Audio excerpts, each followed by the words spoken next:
Hello friends, welcome to meaning in Telugu channel. ఈరోజు word ఏమిటంటే anointed. దీన్ని తెలుగులో అభిషేకించబడిన, పవిత్రమైన అని అంటాం. ఈ వర్డ్ని మతపరమైన సమారాధనలో లేదా సేవలో వాడిన తైలంతో పవిత్రించబడిన అని అంటాం. దీనికి సంబంధించిన కొన్ని ఎగ్జాంపుల్ చూద్దాం. వాటితో ఇంకా బాగా అర్థం చేసుకోవచ్చు.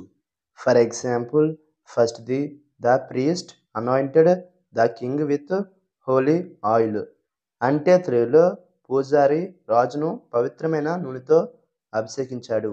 దీని next example and final example, she was anointed as the new leader of the community. అంటే తెలుగులో ఆమెను సమాజానికి కొత్త నాయకురాలిగా అభిషేకించారు. ఈ వీడియో మీకు నచ్చితే లైక్ చేయండి. మరిన్ని వీడియోల కోసం మా ఛానల్ని సబ్స్క్రైబ్ చేసుకోండి. Thank you friends.